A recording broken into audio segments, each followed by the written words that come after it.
We're going to grow from 100 million to more than $55 billion a year. Shea Brown has referred to as the last human job. Altman just told the Federal Reserve that entire job categories will be totally gone due to AI agents. Been numerous suicides linked to AI model. Ryan, to you, could you actually audit AI systems for maternal instincts? First off, can I throw up at the thought? Agent deleted a large chunk of code, and this could be extremely financially damaging. Yeah. A major U.S. law firm doesn't even hire junior advocates anymore. This shows up not in unemployment, because these persons were never employed. It shows up... Ryan is the executive director of For Humanity, the global non-profit building independent audits for AI and algorithmic systems. With 25 years in finance, Ryan knows what it takes to make audits credible, enforceable, and essential for trust. There is no point in advancing artificial intelligence unless it's replacing jobs. Our tax system incentivizes using machines and automation over employees.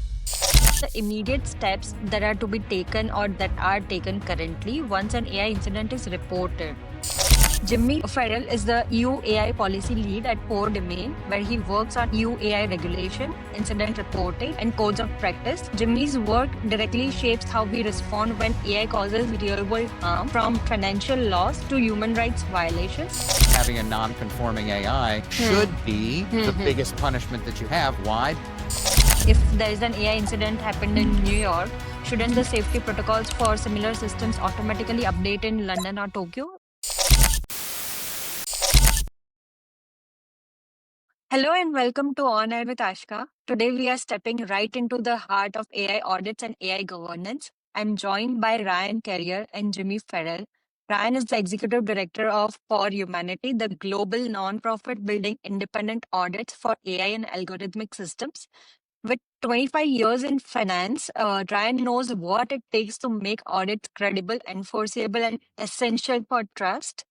Jimmy Farrell is the EU AI policy lead at Core Domain, where he works on EU AI regulation, incident reporting, and codes of practice.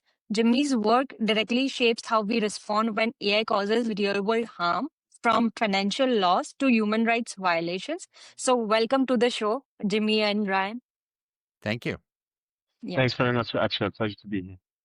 So let's dive right into the questions. Sam Altman had spent $60 million on the largest UBI universal basic income study in US history, giving people $1,000 a month for 3 years. So the study found UBI gives people flexibility and autonomy, but didn't solve deeper problems like housing or chronic health issues. Meanwhile, Altman just told the Federal Reserve that entire job categories will be totally gone due to AI agents. So the same guy who is building the technology that displaces workers is funding research on how to support them afterward. Is this tech billionaire guilt or brilliant PR? What do you think? From my perspective, neither of the above. It's the ultimate conflict of interest. Uh-huh. Yeah, makes sense. And like, should policymakers instead force a job displacement tax on these frontier AI labs to pay for those safety nets? Like, what do you think is working and not working in this experiments? From my perspective, I think the data on job displacement is still pretty early, and there's like lots of studies going both directions. Some saying that it's not as bad as some would expect. Others saying that, like a lot of entry-level coding jobs are basically like evaporating. And of course, these like shows some years to show in the labor market. So I Yeah, think it would be good to potentially have more solid data data. before something like Mhm. uh, a tax to be placed on this. But in general, Mhm. the fact that AI and big tech companies often don't pay too many taxes. Also in the EU, there's been like a lot of cases in which huge companies have not paid a lot of taxes. The EU and particular member states have thought a bit about, for example, just a digital services tax. So this would be more general than a job displacement tax, but the political will is growing for that, especially with European tech sovereignty interests. And that could for example, morph into a job displacement tax. Mm. Yeah, yeah, makes sense, makes sense. Ryan, what about you? What are your So thoughts? I wrote a paper that's years Mm-hmm, ago now, mm-hmm, essentially advocating the U.S., UK, most of Europe ought to start their own sovereign wealth funds, simply mm-hmm, because they will have to pay for what we imagine will be 30 to 40% entrenched unemployment. mm-hmm, There are already concrete examples, even in the United States. A major U.S. law firm based out of New York City doesn't even hire junior advocates anymore. Why? Because they don't need mm. them, Yeah. which creates an enormous downstream problem for, for becoming an experienced advocate, right, or Mm-hmm, experienced lawyer. Um, this shows up not in unemployment because these persons were never employed. It shows up in mm-hmm, a lack of hiring. And so what we see is first, this becoming a pervasive problem. But the nature of this sovereign wealth solution is the idea of having to pay for the very UBI that Sam Altman was just testing out for. We mm-hmm, don't have a current mechanism for such a thing. And mm. so, what we may find is that governments may need to participate with the very companies that are refusing to hire the people in that country moving forward.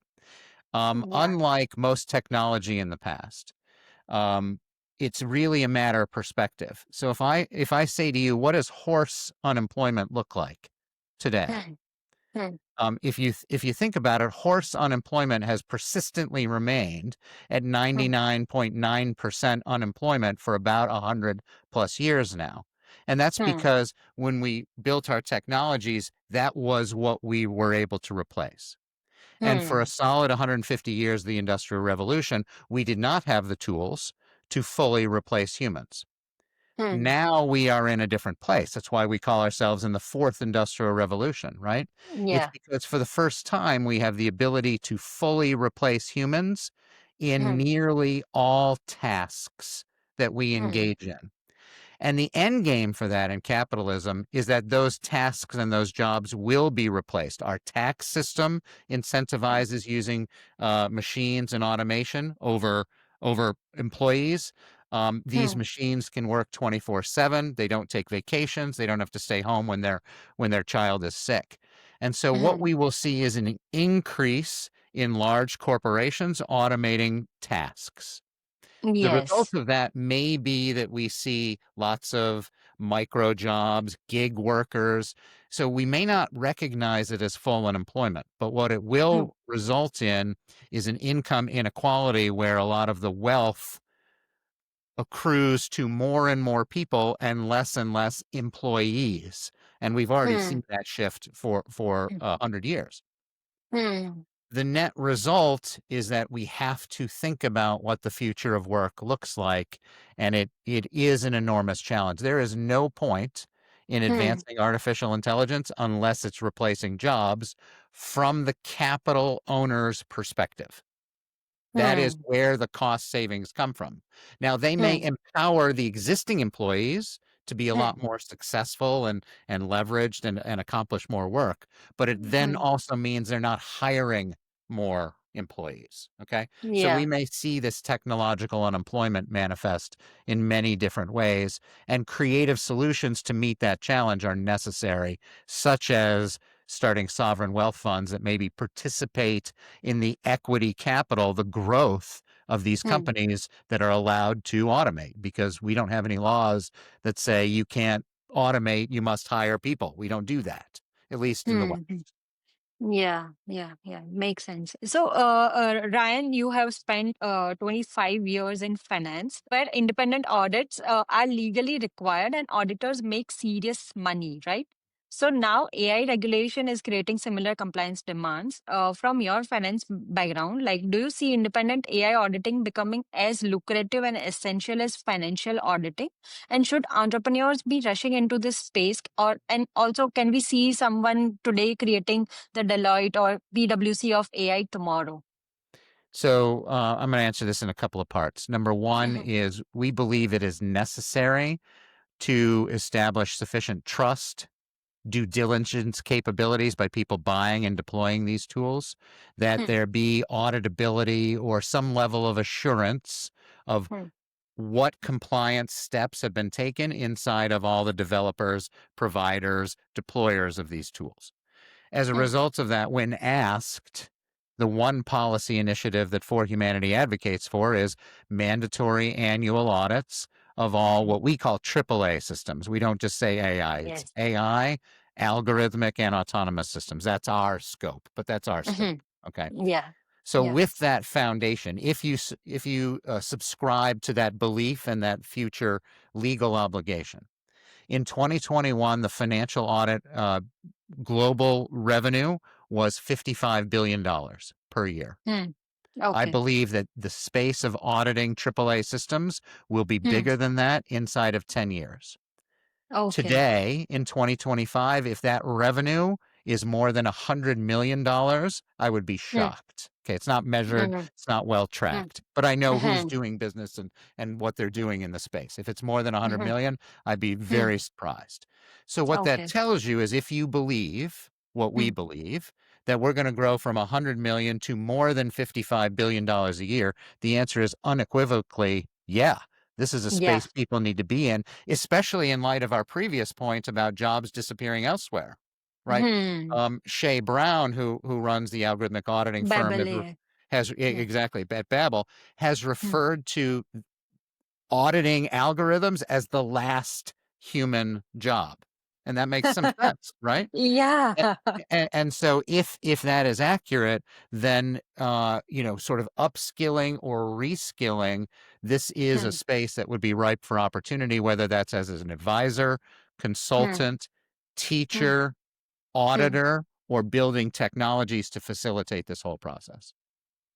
Got it. Got it. Got it. So, can you name any big players who are already working into this space, like apart from Shia Brown that you mentioned, Well, like it Babel really AI? depends on your perspective. You have Credo AI and other technology providers who are Yeah. facilitating compliance. Yeah. You have the big four who are providing some advisory services. Let's be clear, especially from Hmm. For Humanity's perspective, no one in Hmm. the world, no Hmm. one in the world could meet the audit criteria we have put in place.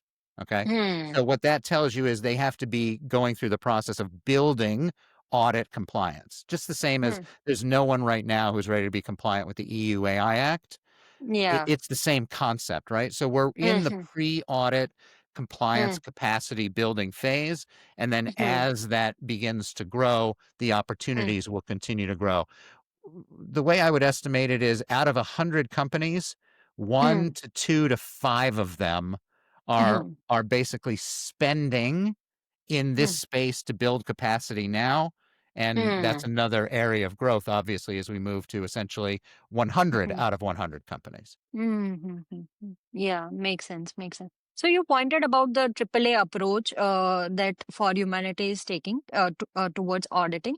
So auditing a model is like grading an exam, like the answers are fixed and you just check them. Auditing an autonomous system is like grading a student who has the tendency of changing their answers while the test is still running. So in that scenario, like how does independent auditing differ for a model versus an autonomous system? It's a great question. So model data and concept drift Yeah. are legitimate risks associated with Yeah. AAA systems. And And the they are way I bound would to just happen. Yeah. yeah, well, bound to happen, but then the question becomes whether that drift is legal and Hmm. ethical. Okay. Yeah. So the way that we describe this is that if you've agreed to use a tool that I'm providing, and I'm using my Hmm. hands, sort of imagine them shoulder width. I know we're sort of Yeah. perpendicular here, so Yeah. you can't see Great. that Great. wide on us. Okay. Yeah. But if you and I agree that the purpose looks like this, okay? Hmm. And if the Hmm. model, and I'm just moving my hands a little bit, right? If the model just drifts inside of those guardrails, it's no Hmm. problem. It's still consistent with the scope, nature, context, and purpose with which you Hmm. agreed, okay? Hmm. And that is both Yeah. legal and ethical. Here's the Hmm. problem. What if the drift, and I'm way off the screen, right? What if the Hmm. drift looks like this? This. We Yeah. would argue that that is both illegal because it's not consistent with the purpose with which you agreed contractually, and it is unethical.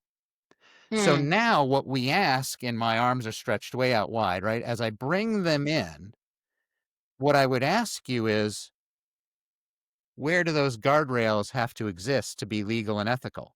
And the answer is no standards body is even approaching this conversation. No Yeah. laws have even talked about this. Okay. So this therefore becomes what we call an ethical choice. So here's how we deal with this. We say to all auditable entities, you need to establish your own key performance indicators to identify when you're staying true to your purpose based on your use case. Okay. And you do this with your ethics committee, who's doing this based on their shared moral framework and on the laws and their code of ethics. So now what we ask and what we measure in an audit is, number one, have you established your own guardrails? Number two, have you established the ability to measure that model data and concept drift, right? And then number Yeah. three, have you put in place rules that say if you bump up against one of those guardrails, what do you do? Do you pause? Do you replace the tool? Do you recall the tool? So that's year one, right? Now we're tracking, am I drifting? Okay. So let's say Jimmy does this, right? He puts it in place and this is what he establishes. And as his auditor, I'm like, fantastic, great. So now I show up next year and I say, how did you do? Now, if Jimmy bumped up against those guardrails 1,000 times in the last 12 months and did nothing, does he stand any chance of getting his assurance renewed in year two? The answer is no way. No. Not a Yeah. chance, right? Because look, it's his own rules. You establish your own rules and you can't even follow them. So what that tells you is that you don't know if your model data concept drift is violating that purpose, right?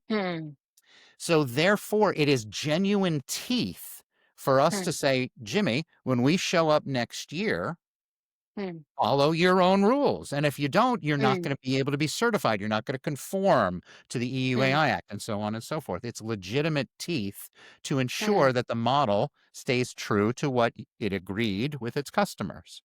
And so this is how we audit something that learns and grows and changes over time. Does that make sense? Is that a meaningful Yes. Yeah. example? Yeah. You explained like a teacher, I've done literally. this once or twice before, I promise. Okay. Then you have gotten great at your at home then. Yeah. So you mentioned about this model concept drift. Like every AI incident is basically a risk that went from could happen to did happen. So, like, since audits are all about managing the risks, are we considering the actual incidents while doing the audits, the AI audits?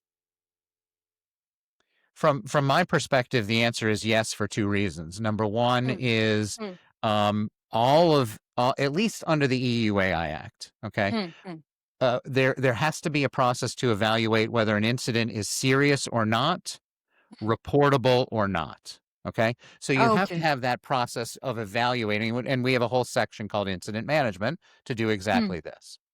So Okay. now when you engage in incident management, you might have to report to your regulators and so on. But all we are measuring again is, do you have the processes and procedures in place to do this work? That's year one. Year two, we're going to say you had, I don't know, 12 incidents, Hmm. and did you evaluate them for seriousness or reportability? Okay.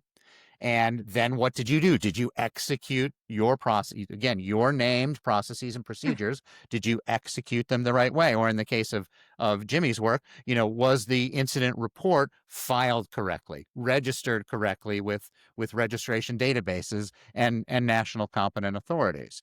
So we're basically reviewing, did those things happen properly? And if they don't, the auditor is basically going to say, I can't assure you your Hmm. processes and procedures are insufficient. Hmm.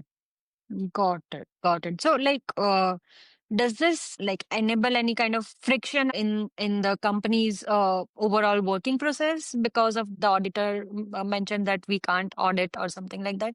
Like, are there any kind of strict punishments or penalties that could be given, The like strongest because of? punishment is, Mm. look, All The high-risk AI fines? systems have to go through Hmm. conformity, right? Okay. And if Okay. they are non-conforming, then they are violating the law. So Hmm. that's the strongest teeth that we have here, let alone fines or any other enforcement by regulators. Hmm. But being having a non-conforming AI Hmm. should be the Hmm. biggest punishment that you have. Why? Because now all your downstream deployers and so on simply cannot buy your product, which would Hmm. that's how product liability um, Hmm. frameworks, whether they're law or market Hmm. driven, that's how they Hmm. ought to work. Got it. Got it. Got it. Most of your work revolves around the AI incident reporting. So let's get back to that. MIT's AI risk repository now classifies incidents across 10 harm vectors: physical damage, financial loss, human rights violations, with severity scales from negligible to catastrophic. And they found 65% of incidents happen post deployment, and most are unintentional.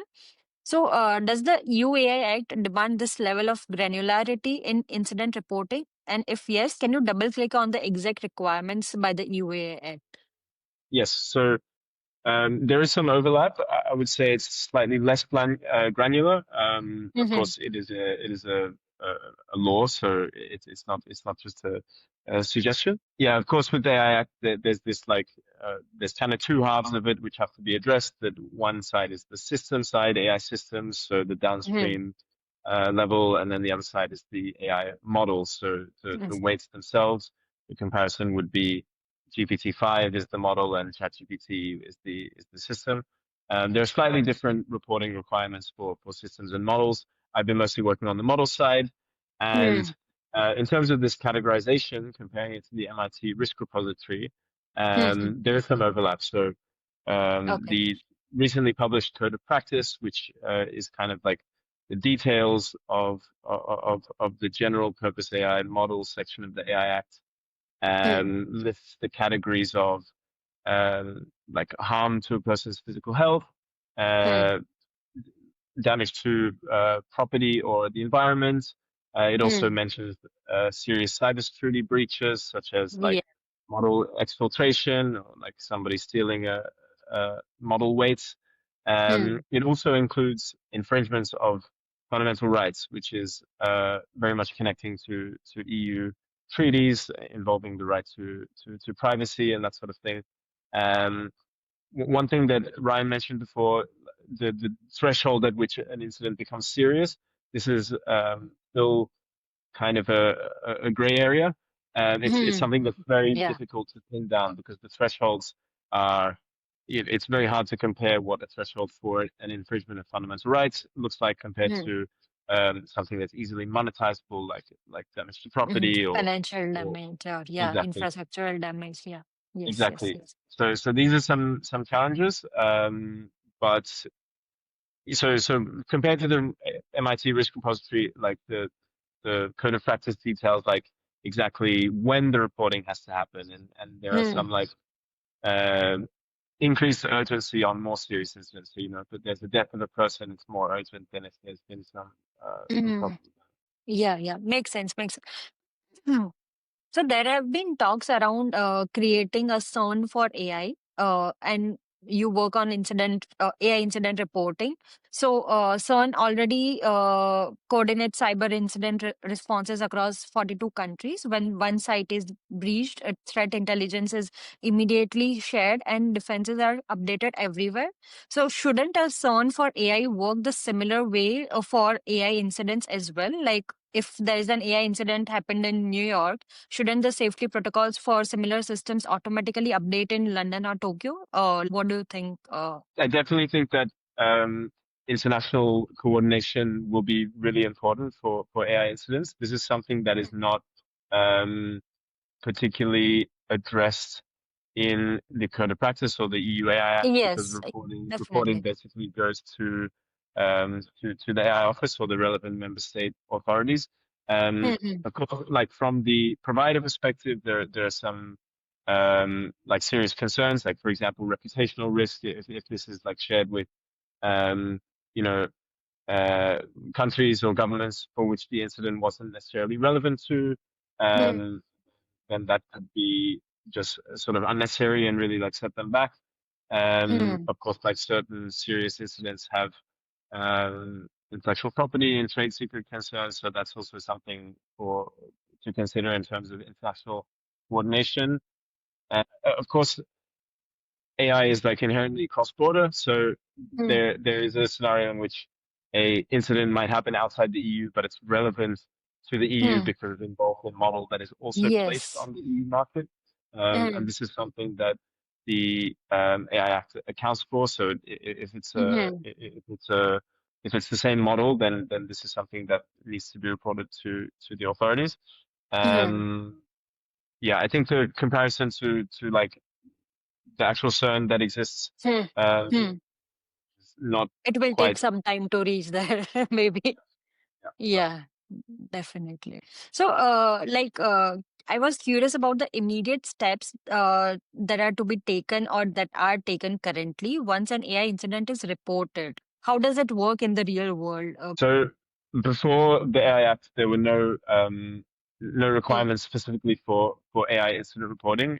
Like incident reporting Yes. exists in a bunch of other fields. It exists in Yeah. cybersecurity. It Mm, exists in mm, aviation, chemicals, these sorts of things. But it mm, hadn't existed until the AI Act for AI. mm, And basically, what happens is that there's the provider has to submit an initial report with like some quick information so that the authority, whether it be the AI office or a member state authority, mm, is aware of it very early. Not mm. necessarily like a very detailed report, but Yeah. just the basic information. And Mm, then later on, can be an intermediate report if it's an ongoing incident. mm, And then eventually, as I mentioned, there's different timelines for different types of incidents, mm. but Yeah. eventually there needs to be a final serious incident report. And this is what is really going to be important for authorities to learn from and to prevent them in the future. So this sort of thing, this sort of report involves what model it was, Mm, what company was involved, the date, of course, like the type of mm, damage, the harm. Um, mm. Importantly, it involves a root cause analysis, and this is something Yes. Yeah, that quite is important. complicated in AI Mm. because establishing causality is quite difficult in Yes. inherently Yeah. uninterpretable systems.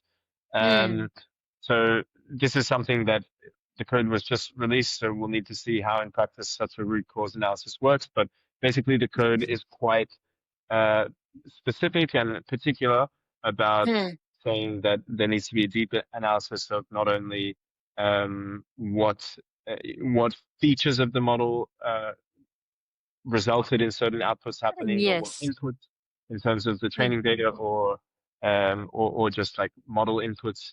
Um, so yeah, there's eventually there's the final report, and from that authorities will be able to move Take forward in action. exactly. Yeah. Yeah. Yeah. Got it. Got it. The godfather of AI recently said something.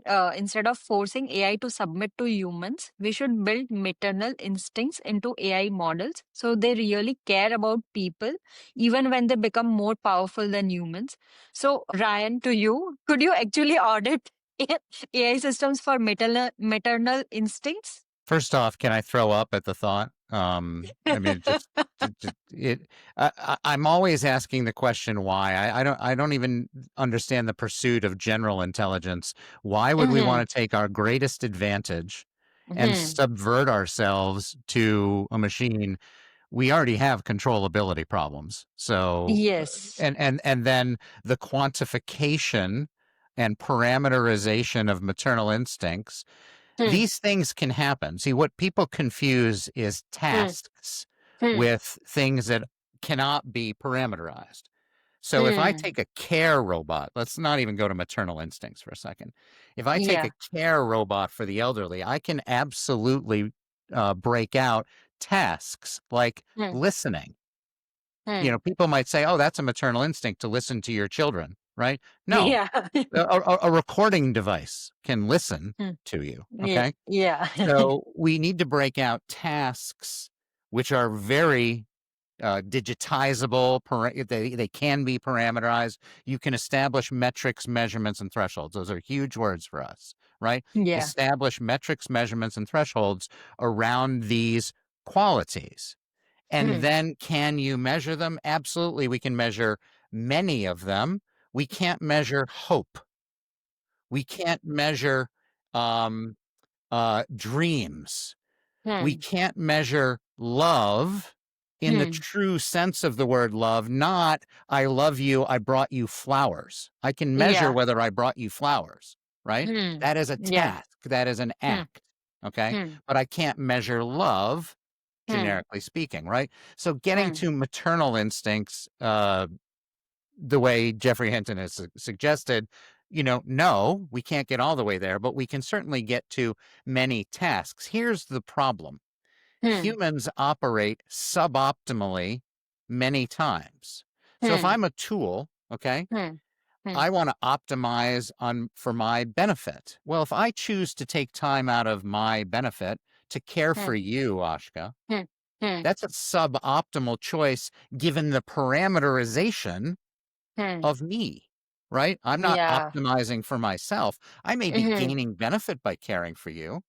It could be love. It could be warm feelings. I could feel good about myself. I could grow my skills in caring for you, right? But the point is it's a suboptimal choice given a set of parameters that are maximizing my personal optimization. And so we are so far away from being able to do that with our tools that these notions are ludicrous to me. Now, does that mean in 20, 30, 50 years, we might not be closer to that? Absolutely, we could be. But in today's place, what we need to do is maintain controllability, Yeah. intervenability, Hmm. transparency, Hmm. explainability, Hmm. and we need to ensure human oversight and Hmm. human beneficial ownership. There are people out there who are trying to establish shell companies where autonomous systems can sit in the shell company. Again, it makes me sick to my stomach. Why? Because it's just a way to avoid liability of humans. Yes. And that is dangerous to the Hmm. nth degree. Okay. Hmm. So these dreams of the future are just Hmm. that. Hmm. We have a lot more work to do at the very basic level of Basic level, robust yeah. governance, oversight, Hmm. and accountability of these tools before we can Hmm. even take much bigger steps such as that. Got it. Got it. Yeah, makes sense. Makes sense. Jimmy, what are your thoughts on this? Sure, yeah, I agree with Ryan's sort of characterization of the difficulties with aligning Hmm. AI and even understanding what human preferences would be, because those are completely flawed as Hmm. well. Um, Maybe if we were to take the thought experiment that this was possible, Hmm. I think the way I would take this conversation is that, yeah, even if this was possible and somehow AI had some maternal instincts for us as humans, we don't have the tools to measure this. So we Yes. basically evaluate models right now uh, as black boxes. So we basically ask Yeah. it, like, are you Hmm. safe? Can you produce this harmful content? And we see Hmm. what it says.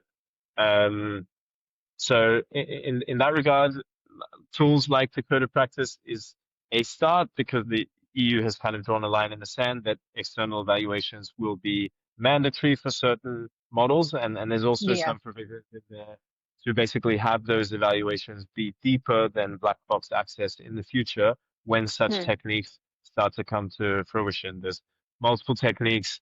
Famously, one called mechanistic interpretability has now suffered from kind of potentially being a bit more of a dead end than was thought about a year Yeah. ago, where you can sort Hmm. of look under the hood and do what is Hmm. akin to like a brain scan of different areas of a deep neural network. Yeah.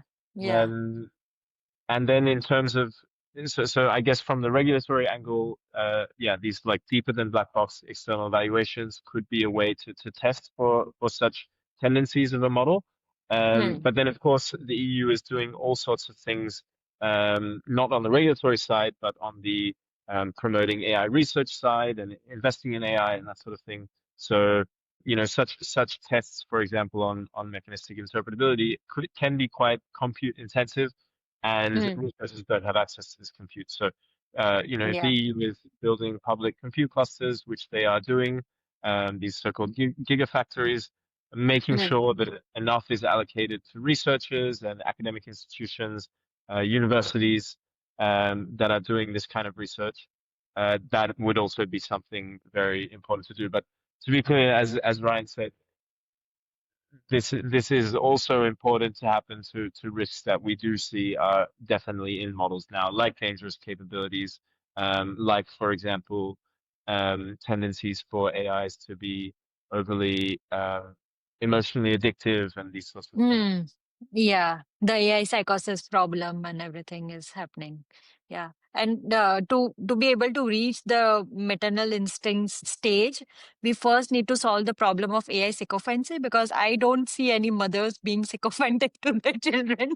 So we need to solve the problem of AI sycophancy first, and then maybe talk about the maternal instincts. So, Ryan, I read on your LinkedIn, for our viewers in India, especially leaders looking to comply with the DPDPA Act, or the Digital Personal Data Protection Act, or anyone curious to learn more, I know For Humanity has been working on something big in this space.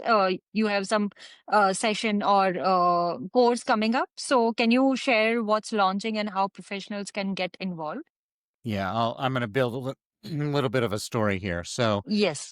we are working with the European Data Protection Board. We are at the last vote of the process to have the world's first GDPR certification for AI, Mm. algorithmic, and autonomous systems under Article 42. That will be Yes. a big deal when that finishes. We've Yeah. taken that process and we've replicated it in Bermuda, in Mm. California, in Mm. Dubai, and Mm. now in India as well. What we Mm. do is we take the local law and Mm. we're sensitive to local law, local terminology. So, for example, we don't deal with controllers and processors. In India, we deal with data fiduciaries and Yes. significant data fiduciaries, right? So Mhm. we adjust our certification scheme to adapt to the local law. At the Mm. same time, we are trying to harmonize as much as Mm. possible so that if Mm. someone in India is abiding by Mm. DPDPA, Mm. ideally, that gets them 70, 80, 90% of the way to abiding by GDPR and California. Why? Mm. Because all For Humanity cares about as a nonprofit public charity is Mm. facilitating compliance with the law. Why? Mm. Because all we Mm. care about is mitigating risk to humans. Full stop. It's the only thing we care Mm. about. So Mm. by creating these audit rules that are globally harmonized but jurisdictionally sensitive, we are able Mm. to meet the local needs as these Mm. laws are produced. Mm. Um, so as we're drafting that law, we spent the last 2 years doing it. We finished up that work, and now starting on, I think it's October 27th, Mhm. we launch our course Mm. training people how to become a Mm. For Humanity certified auditor on those audit rules applicable to the DPDPA. And we do Okay. that with the EUAI Act. We do that with GDPR. We do that with Mm. California privacy, Children's Code, um, Mm. just on and on and on for our Mm. more than 50 plus certification schemes. We Mm. have more than 7,000 risk controls, treatments, and mitigations for AI, Mm. algorithmic, and autonomous systems. That's more than any organization in the world Mm. by a long way. And all we're Okay. trying to do is to take all of that information and give it to people like Jimmy and anybody else who wants Mm. to use it to Mm. facilitate compliance for Mm. companies with Mm. laws, regulations, guidelines, standards, and best practices. Got it. Got it. So, like, is it free of cost? All of our courses are online and they are Okay. all free for the Okay. learning. Great. So if Great. you want to learn, you simply register at For Humanity Mm-hmm. dash university on our website. You create a student account and you can go Mm. through all the learnings for free. Mm. When you've Okay. finished that, if you've Mm. completed all of the quizzes that test your knowledge, then you Mm-hmm. are eligible to sit the certification exams. Got Certification it. exams have a cost. As a Got it. charity, what we want to do is we want to teach as many people As as possible. yeah, as possible. Mm. But if you need to be certified, if you need to prove and demonstrate your expertise, then we ask Mm. you to pay a fee to sit the certification exam And for all forhumanity certified auditors, we hold you to a code of ethics and professional conduct. So we're elevating your expertise associated with this knowledge. Got it. Got it. Yeah, that's a great initiative, and I'll make sure that I link up the like registration link onto this video when it releases, so most people can take advantage of this. And yeah, thank you so much for sharing this. The Australian AI stress test that you were part of, so it was a collaboration with 64 experts across AI, cybersecurity, and public policy to assess 5 AI threats against Australia's current legal frameworks. So the findings show that while existing regulators can and should take specific steps to manage AI risks within their domains, significant gaps remain for the national scale risks posed by general purpose AI. So since you were a part of it, can you double click on those gaps specifically? Yeah, sure. So this is one of my nationalities. So that's the reason why I was involved. I have more expertise Yes. on the European side, but it was good to like dip my toes in the Australian context. Uh-huh. Yes, but Australia has quite a good history of like fairly progressive tech laws in general. There's like a great privacy watchdog. Um, Yeah. but also like pioneered some like child safety protections. For example, they've been some of the first to talk about social media bans. But yeah, the stress tests really showed that yeah, their lack of a comprehensive AI regulation that the EU now Mm-hmm. has, and a lot of other jurisdictions have. The US is starting to have more and more not a comprehensive one, but state-based specific legislations. Yeah. Mm-hmm. It identified that Australia really lacks this. Mm-hmm. And in that sense, it was a very important exercise to undertake, and it will certainly be a part of ongoing discussions in Australia. In terms of should other countries do the same, definitely. It's something Europe has done since, well before ChatGPT, before Yeah. the draft of the AI Act. They've been consulting stakeholders since the mid 2010s, and this has clearly like resulted in a really democratic, legitimate result that is very foundational in the world as a benchmark for AI safety, ethics, and protecting fundamental rights. So yeah. Yeah, yeah. So, has any other country done similar kind of stress test, or like Australians are the first one to get it done? To like name it a stress test, I couldn't tell you if anyone else has done what's called a stress test, but certainly the EU has done lots of research into how this Yeah. combined Mm-hmm. with other EU tech policy like Mm-hmm. the GDPR, like the Digital Services Act, Digital Markets Act. There's still Mm-hmm. quite some legal research to do to find where these overlaps lie.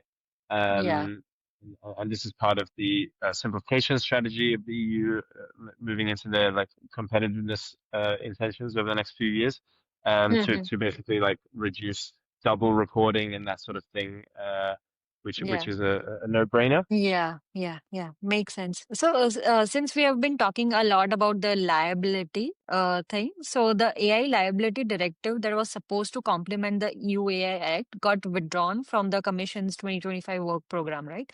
And MEP Excel was called it a strategic mistake and blamed industry lobbying pressure. So, do you agree with him, or what are your thoughts on that? Yes, I would mostly agree with him. I think Mm-hmm. the liability piece is a really important part of the puzzle because the AI Act, it's really like before the fact. So, are you transparent with your documentation? Are you compliant with copyright law? Um, do you have safety and security mitigations in place? Do you have serious incident reporting in place? But after something happens, the actual cost, the liability, it remains to be addressed. One of the justifications of withdrawing it is that like certain interpretations of the product liability directive could cover this, Yeah. but most stakeholders would say that this is not the case and that AI is specific enough to warrant its own. Mm. It's also something that has been heavily looked at in the US. So a lot of California frontier legislations uh, that were in consideration involved liability. Of course, it's something that the tech industry and especially big tech industry pushes back on strongly. Um, Mm. in general, it's also quite relevant to the EU because the EU doesn't have giant tech companies, and their AI Mm. economy ecosystem is likely to be based off more downstream applications and sort of Mm. downstream developer ecosystem. Mm. And for this, liability is really important.